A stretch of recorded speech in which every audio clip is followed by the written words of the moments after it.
اور ایک وبا تو ہمارے سارے ملک میں پھیلی ہوئی ہے میراث کے سلسلے میں کہ عورتوں کو میراث نہیں دی جاتی. جو جتنے بڑے مرنے والے کے بھائی بند ہوتے ہیں وہ میراث پر قابض ہو جاتے ہیں اور عورتوں کو میراث کا حقدار سمجھتے ہی نہیں. حالانکہ قرآن کریم فرماتا ہے کہ للرجال نصیب مما ترک الوالدان والاقربون وللنساء نصیب مما ترک الوالدان اقربون مما قل کثر نصیبا مفروضا.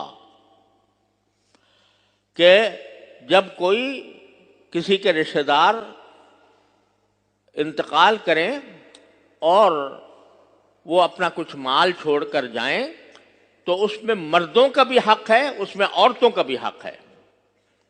الگ الگ کر کے بیان فرمایا اللہ تعالیٰ نے. للرجال نصیب، مردوں کے لیے حصہ ہے اس میں، اور للنساء نصیب، عورتوں کے لیے بھی حصہ ہے اس میں. مما قل منہ او کثر، وہ ترکہ تھوڑا ہو یا زیادہ ہو، ہر صورت میں اس میں حق مردوں کا بھی ہے عورتوں کا بھی ہے. جیسے اگر ایک شخص کا انتقال ہوا، وہ اپنے بیٹے بھی چھوڑ کر گیا، اپنی بیٹیاں بھی ہیں، بیٹے بھی ہیں اور بیٹیاں بھی ہیں، تو شریعت نے فرمایا بیٹے بھی حقدار ہیں میراث کے اور بیٹیاں بھی حقدار ہیں.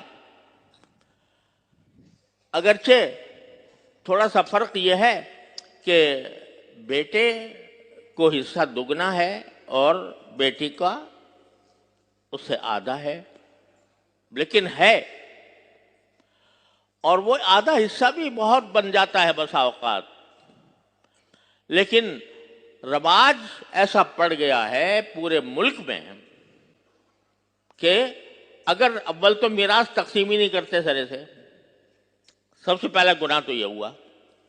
اب جو شخص بھی اس ترکے میں سے کھا رہا ہے وہ حرام کھا رہا ہے، اس واسطے کہ اس میں ہر ایک دوسرے شریک کا حصہ ہے. یہ خوب آپ یہ مسئلہ اچھی طرح ذہن میں بٹھانا چاہیے کہ جو ترکہ ہوتا ہے اس میں اگر فرض کرو 5 وارث ہیں تو جو چیز مرنے والا چھوڑ کر گیا ہے اس کی اگر ایک سوئی بھی اس کی ترکے میں شامل ہے، اس سوئی میں بھی 5 حقدار ہیں. اگر وہ ایک کپڑا چھوڑ کر گیا پہننے کا، اس کپڑے میں بھی 5 حقدار ہیں. اگر وہ کپڑا کوئی وارث دوسروں کی مرضی کے بغیر استعمال کر رہا ہے تو وہ حرام کر رہا ہے. جو کچھ وہ کھانا چھوڑ کر گیا ہے، جو کچھ وہ گندم آٹا چاول چھوڑ کر گیا ہے، وہ گندم آٹا چاول میں ایک ایک دانے میں سارے ورثہ شریک ہیں. ایک ایک دانے میں اگر کوئی آدمی دوسروں کی اجازت کے بغیر اس آٹے سے، اس چاول سے، اس گوشت سے وہ کھا رہا ہے، حرام کھا رہا ہے جب تک کہ دوسروں کی اجازت موجود نہ ہو. اور اجازت بھی اس وقت معتبر ہے جبکہ دوسرے اجازت دینے والا عاقل بھی ہو، بالغ بھی ہو، عاقل بھی ہو. اگر چھوٹے بچے چھوڑ کر گیا ہے تو چھوٹے بچے کی اجازت معتبر نہیں. اس کا حکم یہ ہے کہ چھوٹے بچے کے حصے میں جو کچھ آیا ہے وہ محفوظ رکھا جائے، اور محفوظ رکھ کر جب وہ بالغ ہو، بڑا ہو تو اس کے حوالے کیا جائے. اس کے اوپر قرآن کریم کی سورہ نساء کی ابتدائی آیات میں تفصیلی احکام دیے گئے ہیں کہ بس فرض کرو کہ ایک شخص کا انتقال ہوا اور اس کے 2 بیٹے بالغ ہیں اور 2 نابالغ ہیں،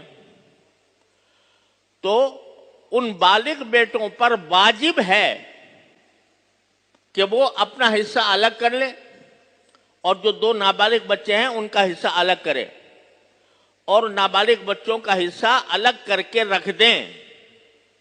اس میں کوئی خود تصرف نہ کریں، اسے خود استعمال نہ کریں، بلکہ اس کو الگ کر کے رکھ دیں. اور الگ کر کے جب وہ بالغ ہو جائے اور اس قابل ہو جائے کہ وہ مال دولت کی حفاظت کر سکے، اس وقت اس کے حوالے کریں۔ آپ ذرا ہم سب اپنے گریبانوں میں منہ ڈال کر دیکھ لیں کہ ان احکام کی کیسے، کیا واقعی ہمارے معاشرے میں رعایت ہو رہی؟ اول تو ترکہ تقسیم ہی نہیں کرتے، اور ایک آدمی جو جس کے منہ میں آ رہا ہے وہ کر رہا ہے، یہ دیکھے بغیر کہ یہ میں حلال کھا رہا ہوں یا حرام کھا رہا ہوں۔ عورتوں کا حصہ دینے کا تصور ہی نہیں ہے، اور اگر کہیں کسی کے دل میں کچھ خوف آ گیا کہ بھئی عورتوں کا بھی حق ہوتا ہے، تو ان سے زبردستی معافی نامہ لکھوا لیا جاتا ہے کہ ہم اپنے حصے سے دستبردار ہوتی ہیں۔ وہ چاہے دل سے کریں نہ دل سے نہ کریں، ان سے ایک تحریر لکھوا لی کہ ہم اپنے حصے سے دستبردار ہیں۔ وہ بیچاری ایسے حالات میں جب کہ باپ کا انتقال ہوا مثلاً، صدمے میں ہیں، اس وقت میں اگر کوئی بھائی کہے کہ بھئی تم اپنا حصہ چھوڑ دو، تو وہ بیچاری مارا باندھی اور مغلوب ہو کر جواب دے دیتی ہے اور لکھ دیتی ہے۔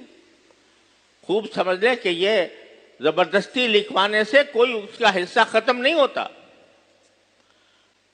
رسول کریم صلی اللہ علیہ وسلم نے ارشاد فرمایا کہ لا يحل مال امرئ مسلم الا بطیب نفس منہ، او کما قال صلی اللہ علیہ وسلم، کہ کسی بھی مسلمان کا مال کسی دوسرے کے لیے اس وقت تک حلال نہیں ہوتا جب تک وہ خوش دلی سے نہ دے۔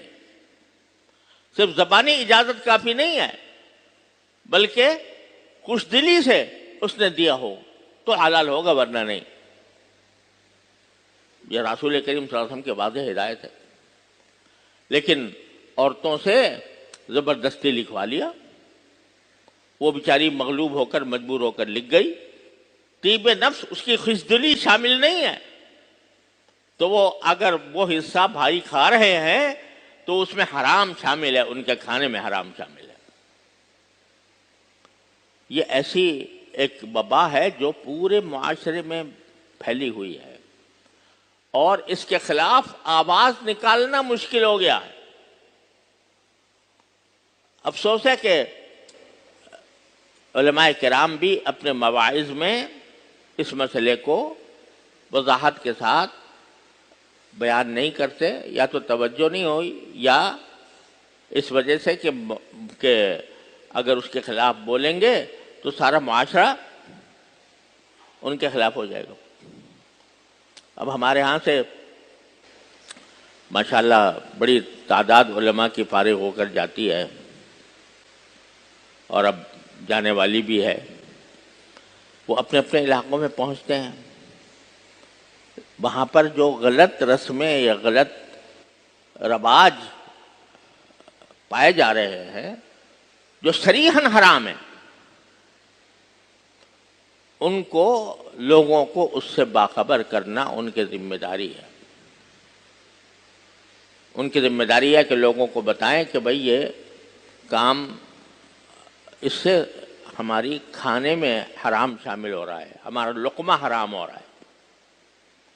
اور جیسا پچھلے جمعہ میں عرض کیا تھا کہ حدیث میں رسول کریم صلی اللہ علیہ وسلم نے ارشاد فرمایا کہ انسان کے جسم پر جو گوشت حرام کھانے کی وجہ سے اگتا ہے وہ جہنم کا ٹکڑا ہے، وہ جہنم میں جائے گا۔ تو یہ جب تک ہم اپنے ان معاملات کی اصلاح نہیں کریں گے تو قرآن کریم کے اس حکم کی تعمیل نہیں ہوگی۔ یا ایھا الذین آمنوا علیکم انفسکم، اپنی خبر لو، اپنی اصلاح کی فکر کرو۔